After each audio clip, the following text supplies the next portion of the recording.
While down south, it's a very hot, unstable atmosphere that's fueling the threat for thunderstorms across the Florida Panhandle. Rounds of showers are expected all weekend long. We've got rain totals of about 3 to 5 inches that are possible across parts of central and northern Florida. That will last through Sunday. We've got some flood alerts or flood watches in effect through Monday. But it's an increasing flash flood risk throughout the afternoon. If you look how things have fared throughout the last few hours of the morning, the bulk of the rain has been primarily hugging the coastline, but now starting to spread a little bit further inland. And that'll be the trend throughout the afternoon, where you'll see more of a widespread thunderstorm coverage. Some of these storms were able to produce a good deal of lightning. So with Florida, it really doesn't take much to get a lightning storm. But for those of you who have plans to head out towards the beach, just know that lightning is a big thing.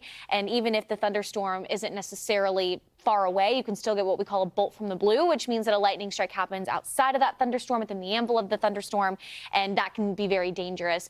Michael, the estimated rain so far, especially across parts of the Panhandle, well, actually more so into the Big Bend, have been close to 5 to 8 inches of rain, and that's where the rain's going to stay the most persistent over the next little bit. And you know what's wild, too? I'm looking at a storm report out this way from one of our Mesonet stations in Horseshoe Beach. Over 40-mile-per-hour winds from some of these thunderstorms. So it is raining cats and dogs. It is windy as all get out. You got the palm fronds flying all over the place, right? So it is not the prettiest beach day. Maybe it's one of those things you're doing like an end of summer beach trip.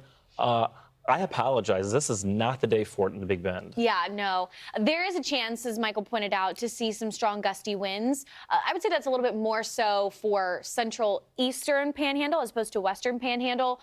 But nonetheless, 40-mile-an-hour winds are something that we'll be mindful of. But other than that, I think the wind is the biggest threat. The positive side of the forecast is that it is going to help out some of the exceptional drought that Florida's had. They had a very lackluster hurricane season last year, which was great, but they missed out on some of the tropical downpours that they needed. So it put them in a really bad spot going into the spring and summer.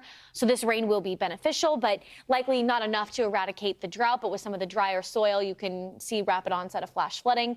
Level 2 out of 4 flash flood risk is in place for today and tomorrow. Yeah, just hang on to the wet weather gear. You're going to need it not just through the morning, but also, as you can see, through the afternoon, the evening, and the overnight.